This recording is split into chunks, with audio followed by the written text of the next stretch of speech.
welcome back to the David Elstein podcast. Most of our episodes are focused on marketing, communication, and this one's a little different, but I think it's really exciting. This is one I've been looking forward to for a couple weeks since we started talking. With me is Mathew Blades, and if you were like me in the late 90s growing up in DC area, you know Mathew Blades from Z104. And, we're going to talk a little about the radio and the background, but I think it's a sort of second career that I think is going to interest everyone. It doesn't matter if you're in marketing, communications, or something else. Very inspiring story, but also really help you on your job no matter where you are, also, in your home. So, Mathew, welcome to my podcast. This is so cool, man. Thanks for inviting me, David. I appreciate it. Yeah, so mentioned before, Z104 grew up with you. You were in the radio business for about 30 years as a host. So let's start off. As a kid, did you want to be a radio host, a DJ? Totally, man. I did. I don't know if I have it. Let's see if I have it close. I have, it's in here. It'll be too hard to grab, but I used to go down into my basement and I had these little 45 records that I would put on a record player and I would pretend to be a radio DJ and I would talk up songs and I would do giveaways and we used to actually prank phone call people and tell them they won $100 and I didn't totally know that I wanted to be a radio personality back then, but hindsight's 2020. Now I can look back and it's from almost 9 or 10 years old, the dream was starting to be birthed inside of me. And then what happened was one night I had an opportunity to walk into a radio station in my hometown of Minneapolis with this guy, Tony Fly. And I walked in his studio and this feeling came over me, David, this is what you will do with the rest of your life. And so that's how that whole thing came to be. So a lot of people in media, whether it's the reporters, DJs, start in the middle of nowhere making nothing. Is that your origin story with you? 100%, dude. I'll share it, so I don't mind. I think transparency is key. So I got my first job in St. Cloud, Minnesota. I was doing overnights, David. I was working from midnight till 5:30 in the morning, and I made a whopping $13,500 a year. And it was not a very hefty paycheck. If memory serves, my paychecks every couple of weeks were about $340 or something like that. And it wasn't around actually 1990 or so. This was 94, 95. Okay, that's not a lot of money in 1980.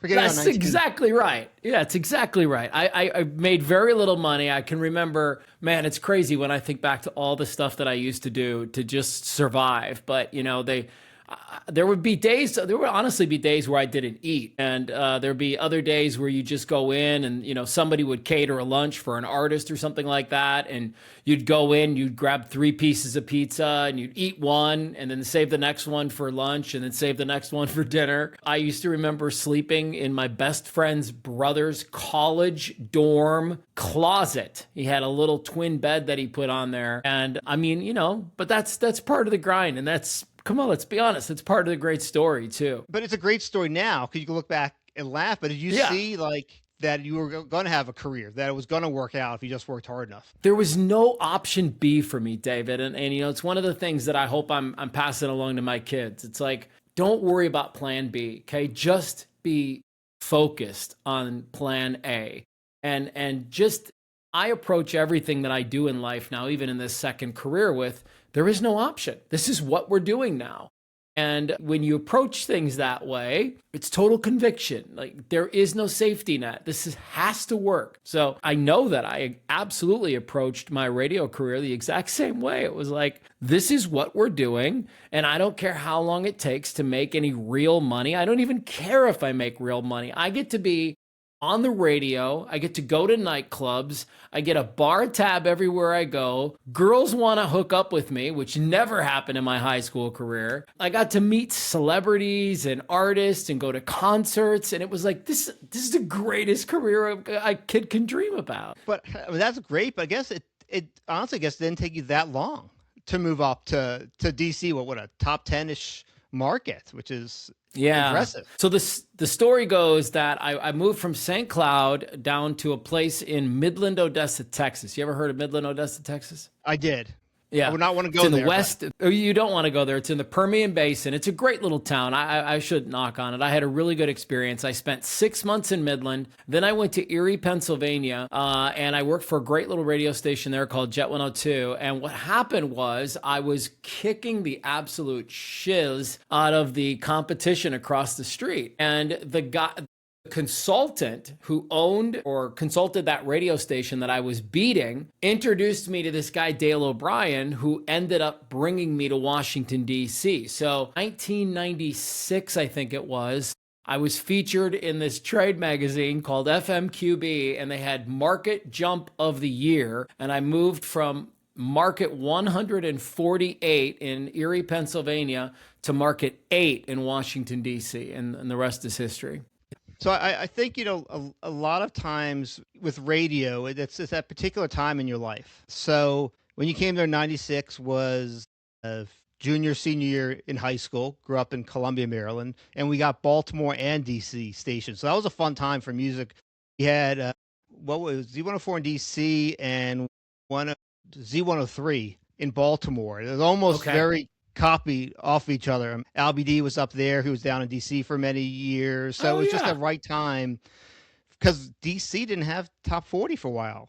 Baltimore didn't have top 40 for a while. So to be like, I grew up, quote unquote, not knowing what a top 40 station was for several years, which is insane to think about it. But, as I think I mentioned ahead before, Z104, a couple memories for me. One, I was 104th caller. I won Backstreet Boys tickets. Let's go. Yes, and well, it's funny because it wasn't you. It was probably whoever was the PM Drive host at that time. Okay, so there were a few while I was there. There was a guy named Sean Sellers. So it could have been. That name's familiar. Yeah, there was Sean Sellers did some afternoon drive. George McFly did some afternoon drive there. But I think mostly it was, Sean was there most of the time I was there. So it's probably right around, it's probably right around then. And he, put me on the air, as you know, but a lot of people know it's not live. So, he asked me which my favorite Backstreet Boys were. And then he asked me again, my girlfriend likes it, even though I liked it more than she did. And then, the thing that I always think is cool when you were talking about as a kid, pretending you're a DJ, I always love being the magic, what stations hook you up with tickets. And I say Z104, then jumps right into the lyrics of the song, which I would do that as a kid with two cassettes, playing one at a time and time the other one. So it goes right into the other one. So I never got to be a radio host. They call it talking up the ramp of a song. That's actually what we call it in the business. It's talking up the ramp of the song. And then when we stop talking and they start singing, that's called hitting the post. That is pretty cool. So yeah. So I guess what memories do you have of Z104? And I guess we'll bring it up. You had 2 stints at Z104. Yeah. And what's so funny is they both ended up with me getting fired. And I take either one of them very personally because both times they did a format change. So it really wasn't about my performance. It was about what was happening in the marketplace and what they were doing. But man, I will tell you, and I still say this, and I literally said this a couple of days ago. I was talking to somebody about my radio career, and my time in Washington, D.C.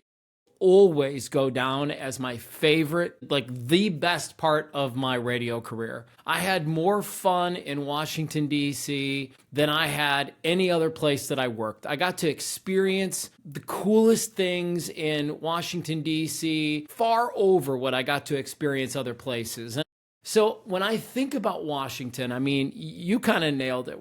Think about where we were in the late 90s, right? We were in the middle of this unbelievable pop era where we had NSYNC and Backstreet Boys and Christina Aguilera and Britney Spears, and Destiny's Child was just getting started and Jay-Z was just getting started. And there was so much unbelievable music. And so there's a few things that stand out for me from Washington, D.C. The first one was doing a fragrance tour with Britney Spears, and we went out to Tyson's Corner, and it was we were going to unveil her first perfume. I don't even remember what it was called back then. And we set it up Tyson's Corner, 10:30 or 11 o'clock or something like that. And so I get to Tyson's Corner almost an hour early, and there is no place to park. And I call management and I'm like, hey, I can't find a place to park anywhere. And management's kind of freaking out a little bit. And they're like, yeah, this thing got quite a bit bigger than we were thinking it was going to. So we're going to send somebody out and they're going to bring you to this, like basically parking in a different section. And so this guy comes out and I follow him. I park my car, I walk in. And there are so many people in front of, I think the department store was called Hex. There were so many people in front of the department store that the mall was actually considering like, we may have to shut this down. And the moment we opened up the gates, so many people came into Hex that I think Hex started to freak out. And so I'm working the mic and I'm like welcoming people, and people are so jacked. They're so excited to meet Britney Spears. And she comes up and pandemonium. I mean, just so many people, everybody's screaming. It's so loud. And the mall actually makes the determination that it's too much. We have too many people in the store. And so they shut it down like a half hour early. And Britney Spears gets ushered downstairs and she leaves. And the radio station says to me, why don't you go back upstairs and hang out and just mingle with people? Now, you have to remember, everybody came there to see Britney Spears, not Mathew Blades. And for management to send me up there to get on the what I call the sorry tour was brutal. But look, I'm a good guy. You know, I think people can read that I'm not some jerk that's like trying to screw them over or anything like that. And so I was just cool. I just talked to everybody, signed about 500 autographs that morning, took about 500 pictures with people that morning, and we moved on. So that's one of my favorite stories about Z104. The other one was getting to hang out with Jay-Z. It was like right at the beginning of his career. I always tell people I met Jay-Z before he had a posse. I mean, him and one other guy showed up to the radio station, and it was just him and I. He came in, he sat on the show for about 30, 45 minutes. And I made him laugh because you remember he had the song. It was the album. I don't remember what the album was called, but it was the song that was like H to the Izzo. Okay. And I was having him read what we call sweepers. So like when you listen to the radio station, there's like some big voice guy that says, you know, you're listening to Mathew Blades on Z104. And you would get these sweepers and you would get artist drops. And so it'd be like, hey, it's Jay-Z and you're listening to Mathew Blades on Z104. And I was like, hey, man, in honor of like the Izzo song, can you just say, and you're listening to Mathew Blades on Z104?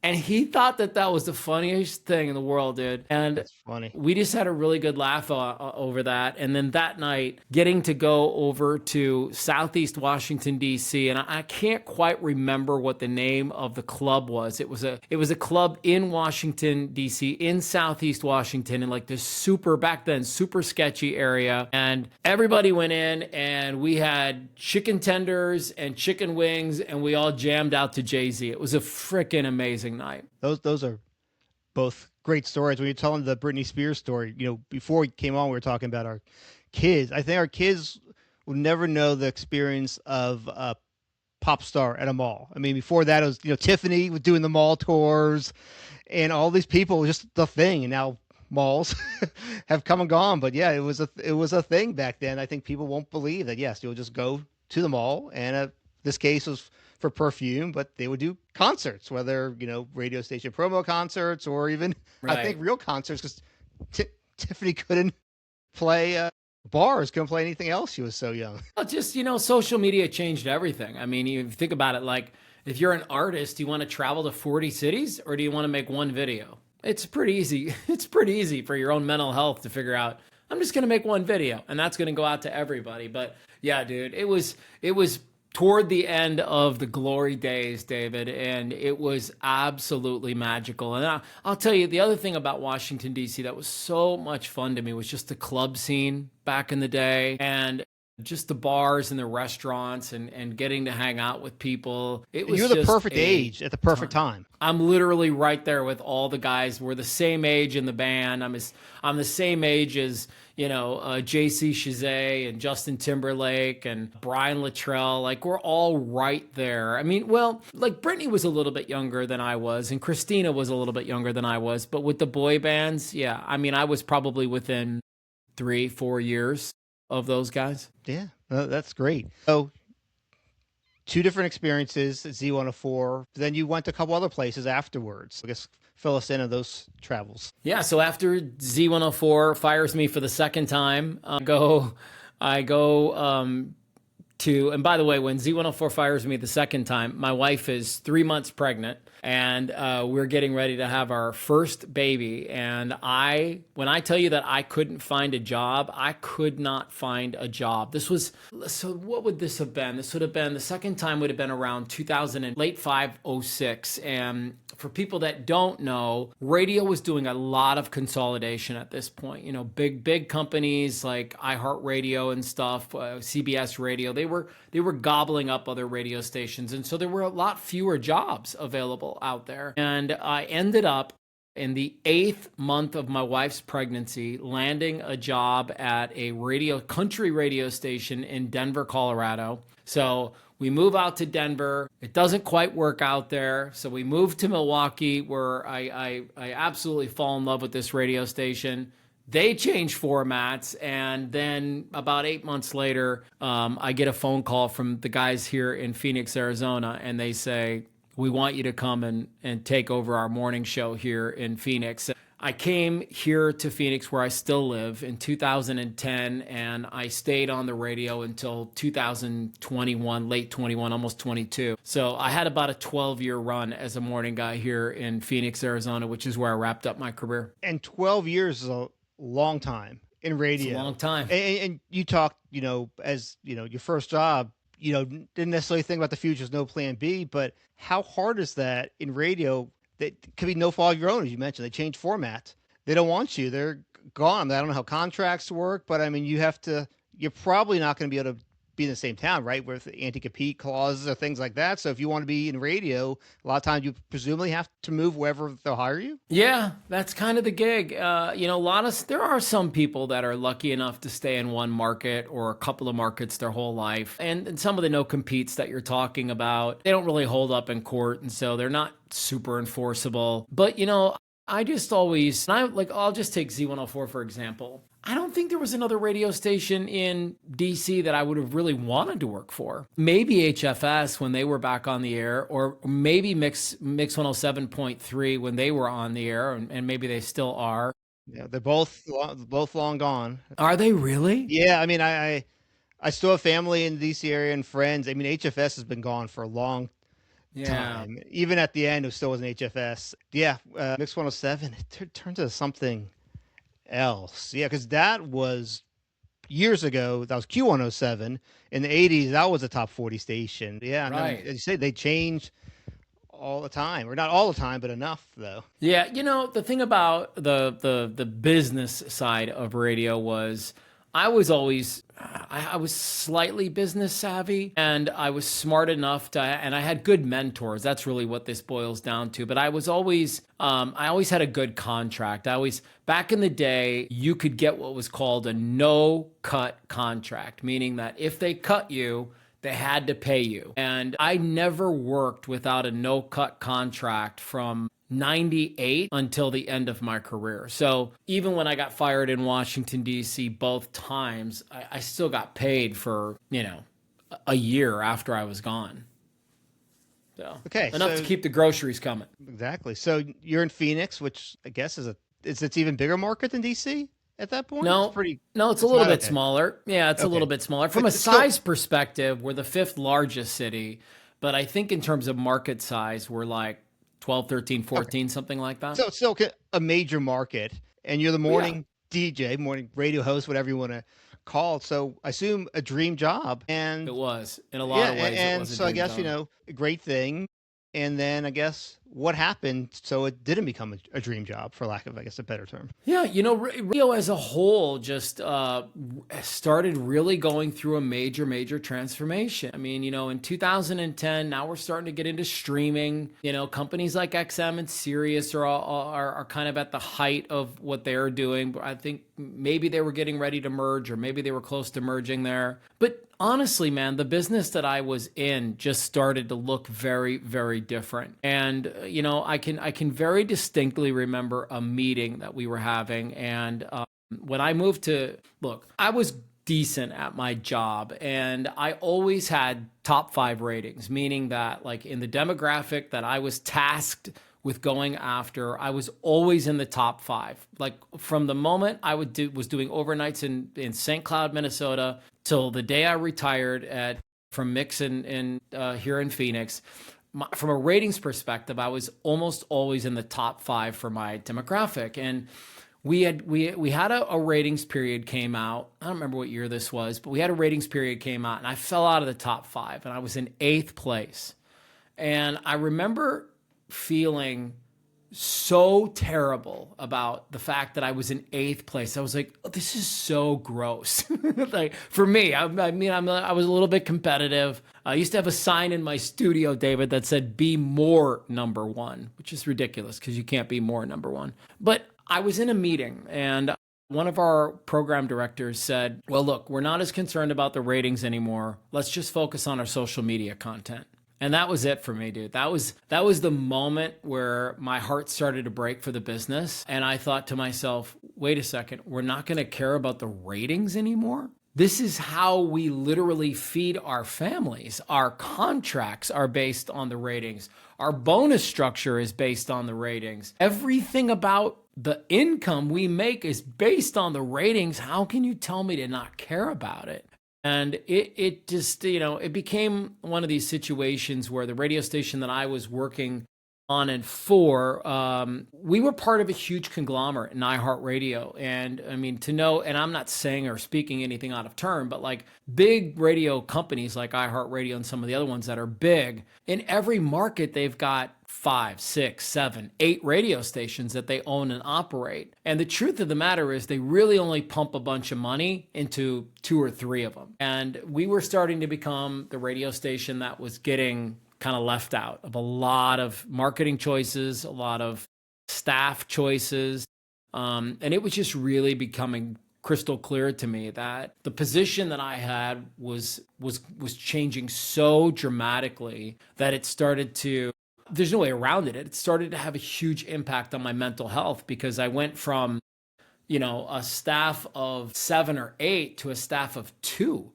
And from sharing the responsibilities with 8 people to being the only one doing the thing. And it was just really tough, man. I mean, when I at the very end of the career, I was literally doing radio. I would be on the air live every day from 5 to 10. Then I would go home and I would rest. And then I would do a 2-hour afternoon show in a different market. And then I would have a 2-hour break. And then I would do a 3-hour show in a different market on a different radio station. And so I was doing radio from 5 in the morning until 7 at night. And it was just a terrible quality of life. So it's a terrible quality of life, but I mean, I guess, it did pay the bills, presumably. So, some people Paid say, him well.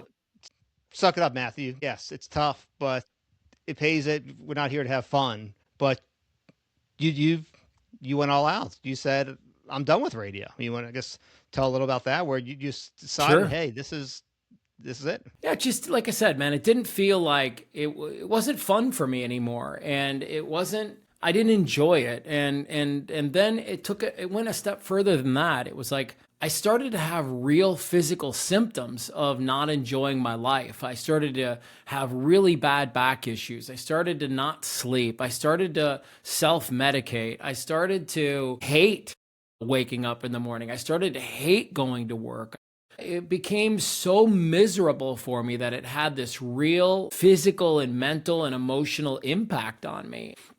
I'm a dad at this point in my life, and I never see my kids. I'm tired all the time. Even though I'm making okay money, I have no minutes to spend any of that money. And do anything fun with it. And it was just miserable, man. And I just got to a point where truthfully, I had a series of panic attacks, and then I got shingles, and my body was literally screaming at me to take a time out. And so I went to management literally right in the middle of my contract, and I said, I can't do this anymore. And to my surprise, they were actually very, very wonderful about it. And they offered me 3 months off. And I said, 3 months off isn't going to fix this business. And so I took about 4 or 5 weeks off and came back to him after those 5 weeks and said, I'm done. And today can be my last day, or we can figure that out. But again, they were super gracious, really, really wonderful to me. And they allowed me to finish out the year, which was about 5 months left. And then I walked away December 9th, 2021. And just like a lot of things, you had no plan B, right? You walked away knowing, I don't know, I just need to do it for my body, for my mind, my family. But, and I think that's one of those things that I know you've heard 1,000 times. That's amazing you did it. I couldn't do that. Because I have a family or this or that. So how do you convince people that, and sometimes you have to do it for yourself, even though that there's, might be financial problems because of that. Yeah. Well, look, I won't sugarcoat it, right? It was challenging, and it still can be challenging because, I'm only 5 years into my new career. And if ask anybody who's an entrepreneur and building their own business, takes some time. Takes some time to get things back up. I can tell you a couple of things. First thing is, while I made money, I saved money. And so I was able to save a little bit of money, enough so that if we didn't earn another dollar for 2 more years, we were going to be okay. And I was going to be able to and don't get me wrong, I don't mean we got any extras. I'm just talking about the bare bones. Like, we could pay mortgage, insurance, cell phones, food, but no vacations, no fun stuff, no extra camps for the kids.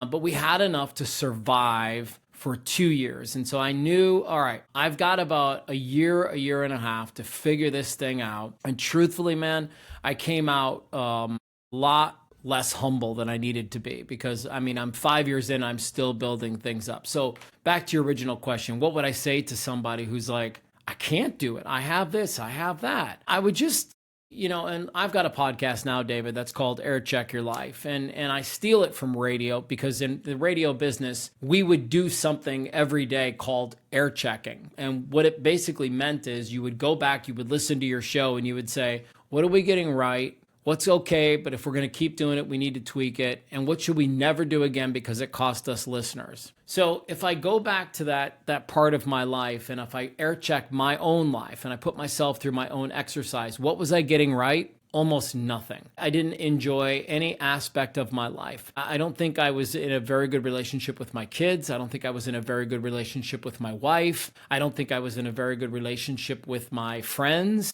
or my family. And it just became clear to me that I honestly wasn't the person that I wanted to be. And so in that moment, I said, well, what do I have to do to get back to where I want to?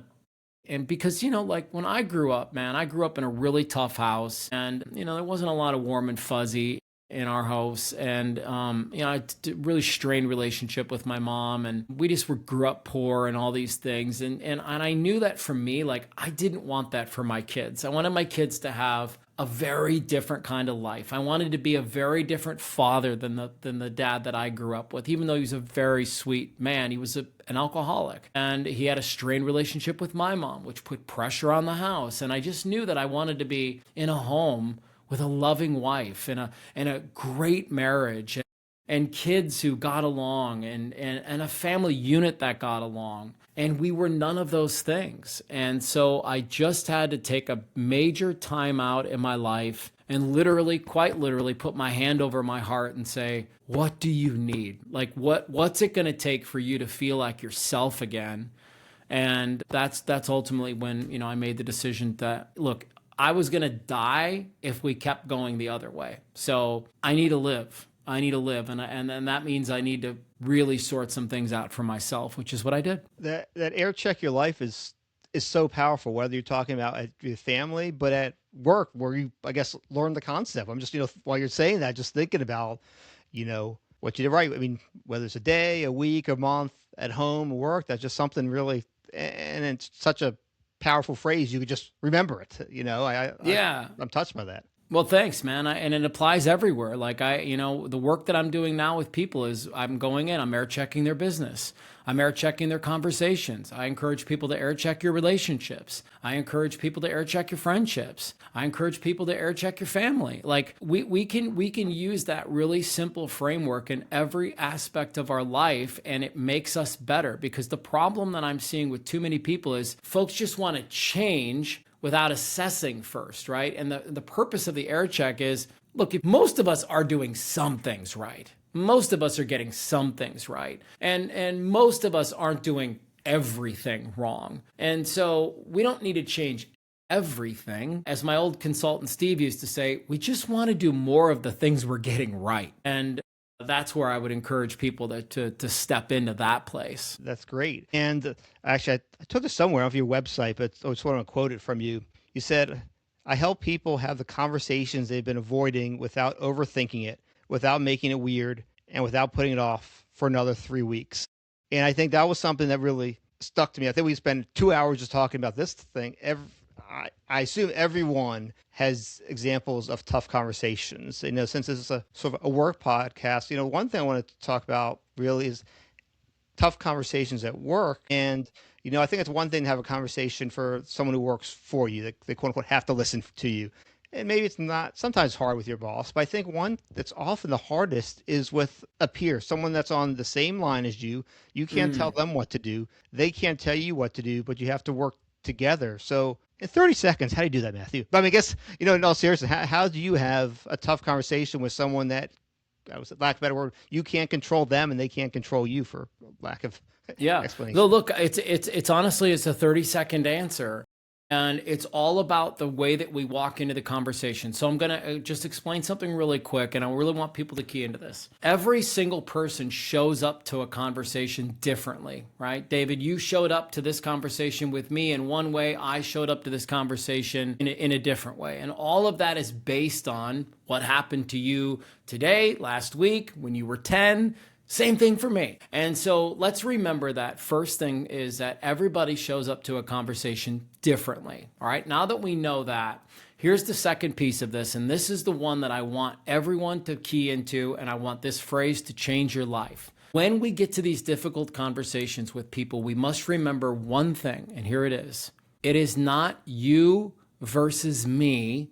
It's you and me versus the problem. Okay, so with that simple reframe now, how do we talk to each other through that lens? So it isn't David versus Mathew, it's David and Mathew versus the tension or versus the issue.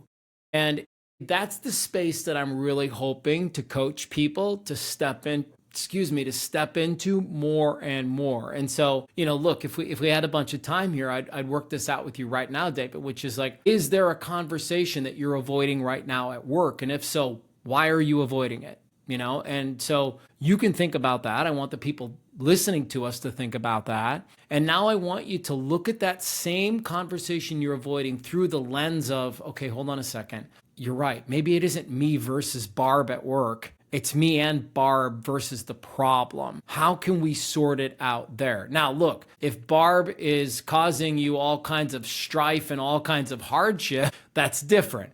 But that's not always the case. Most of the time, the fight isn't about the fight. And you know what I'm talking about. It's like you and your wife get pissed at each other about the dishes. You're not fighting about the dishes. You're fighting about something else that took place 3 years earlier in the marriage that's been bottled up since then, and now it's coming out over the dishes. And I believe the same things are happening at work. No, that's very interesting.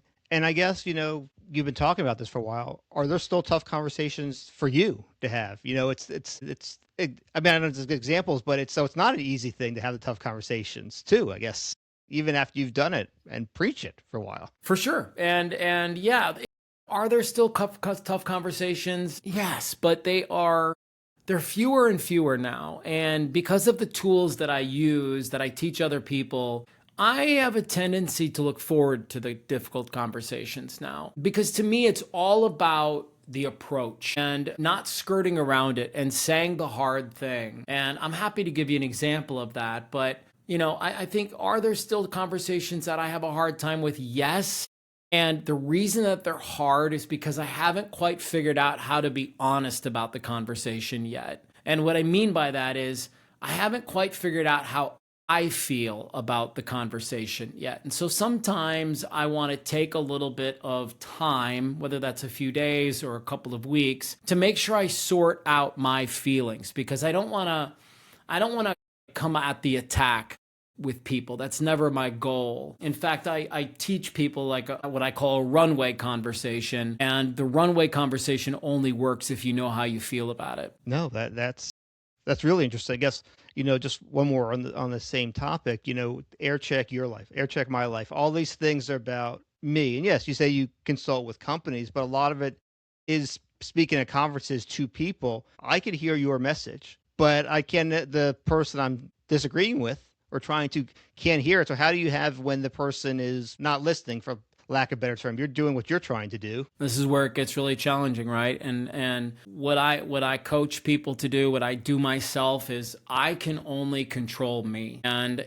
if this conversation is going to blow up, I can't control that. If this conversation is going to go sideways, I can't control that. What I can control is how I show up. I can control the words I use. I can control how clear I am about what's needed in this conversation, control how honest I am in those conversations. I can control how well I listen in those conversations, but I can't control the other person. And I know from experience that when you fully just buy into this idea of I can't control them, if they're going to lose their ever-loving crap in this conversation and it's going to go sideways, I can't control it. But I'm not going to feed into that either. I'm not going to be I'm not going into that energy with them. I'm going to stay over here in my pocket, and I'm just going to let it be. And I know that this is what drives people crazy, is because they want to be able to control the other person. That's why so much of my work is just focused on the individual, because you can't control them. Like, you can try,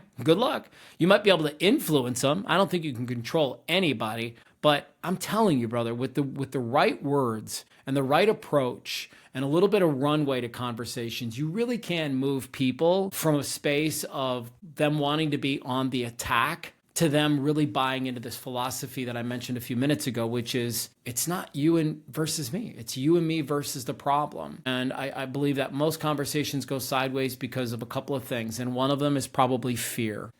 Powerful. I guess, just a couple quick, so I'll call random topics that were just of interest to me, because you 30 years, look like now you were talking into a microphone. You didn't know who was listening, what was listening, and now you're talking before, I'm sure, thousands of people. It's so different. So how is that, and what advice do you have for people? Because no one likes to, many people don't like to speak in front of other people. So what advice do you have for them? Yeah, that was the weirdest thing for me, but it was also the most incredible thing in the world. I remember the very first professional talk that I gave. So I retired from radio December 9th, 2021. December 10th, I had my very first paid speaking engagement, and I was talking to a huge group of educators. And for about the first 5 or 10 minutes, I had a really hard time looking anybody in the eye because of what you just mentioned. For years, I didn't have to look at anybody. I had that image in my head, but I didn't have to actually see them. But what I realized really quickly was, oh my God, I can see in real time, David, how they're reacting to this story. I can see, wow, they're hanging on to all of the words and they're really listening. And I can see what's making them smile and what's making them frown, or what's making them laugh, or what's making them cry. And I have an addictive personality, to be honest with you. And I am like literally addicted to that right now. Like being in that crowd and watching people's reactions is probably my favorite thing. In fact, one of the things that I love to do now is when I'm speaking,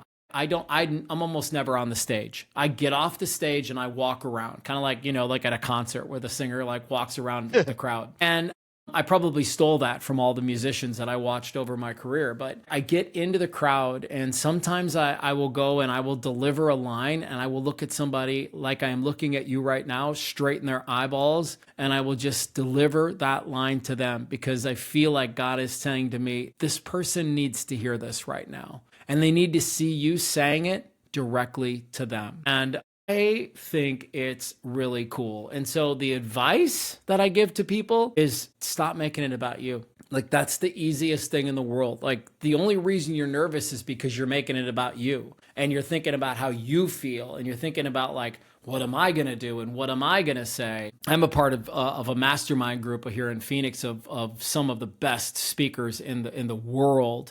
And all of us do the exact same thing every single time we present. And that is before we go on stage, we say a little prayer, we have a little meditation, or we just get really quiet with ourselves and we say something to the effect of just channel the words through me. Make everything I'm getting ready to do today about them. Just let me serve these people and say what needs to be said in a way they can hear it. And that little simple exercise makes it a lot easier because I don't walk out on the stage thinking about myself. I walk out on that stage thinking about them. Powerful. I mean, I could spend hours talking about all these things. One final thing, because I don't know if you tell, I'm interested in radio, the jargon. I was just eating up all the things you're talking about before. Okay, so this is going to be a little corny, but back when you were at Z104, I'm sure you played more than one time. Where have all the Cowboys gone? But my question for you, where have all the radio hosts gone? Every city, even if you didn't listen to that station, you knew who the top 40 morning host was. You knew them. And I follow this stuff. I can't tell you who the big ones are. In Raleigh, top 25, top 30 market. And I do listen to radio. I said, my kids make fun of me. I don't have any up to 1,200 songs on Spotify. I can listen to any song in the world, songs I like, but radio's around because of the DJs, the hosts. So are we completely gone with the personality? Is it generic, or what do you see? I see just massive amounts of consolidation. And so, almost everybody in America now listens to a radio personality that's not in their market. There's just so few markets where they have local personalities anymore. And it's not completely gone, David, but it's dramatically changed where, I would say when I got into the radio, almost 98% of every radio station had a local staff. And I don't know what the numbers are now, but I bet they're in the 20 percentile, 30 percentile. And you're right. Like, who is around anymore? And it's honestly, it's just the big guys. It's just syndication is the key. And if you are lucky enough to be syndicated right now and in a bunch of different markets, you're doing really, really well. But if you are a local personality in a small town, you either work for a great owner who still sees your value. I guess I don't even know what the or of that is. I just think that's what it is. If you're lucky enough to be a local personality in a market, any market above, say, top 30, you just work for somebody who gets your value. And literally, I want you to wake up every day and be grateful for that. I love working with people the statistics say that 70% of all employees right now are avoiding a difficult conversation at work. And when I think about every single bottleneck that takes place at work, I can almost guarantee that we draw a straight line back to one of those avoided conversations. So somebody like me can come in, get everybody on the same page, using the same language, and nothing would make me happier than to get your team, your people together. When I think about what did I really do as a radio personality? What I really did at the end of the day was I brought my community together. I brought my people to one place where we all got to have this incredible shared experience. And I still want to do that. But now I just use different words and I don't have concert tickets to give away. I think that's a great way to end it. I invite everyone to check out MathewBlades.com, MathewBlades.com. I enjoy following you on LinkedIn. There's always so many videos, much positive thinking. I highly invite everyone to follow on there. And if you go to any podcast app, search Matthew Blade, you're on a lot of podcasts on a wide variety of topics, and I've listened to several of them. And the one that got me even here, for those in the DC area, DCRTV podcast. DCRTV was this really cool website for many years. This local person devoted a lot of energy to it. Fortunately, passed away a couple of years, and someone else, I guess, resurrected, for lack of a better Oh, term. yeah. Listened to mentioned before. HFS, Weasel from there. I listened to him recently. Albie D, Luke Hatz. If you're DC area, they know, everyone knows those names. And it was a great episode on that you were talking about. So, Matthew, I appreciate your time. I know everyone's going to really love hearing this episode. Thanks, David. It's always a blast to go down memory lane and talk about these things. And so I'm super grateful for the opportunity. Thanks, David. Yeah, thank you.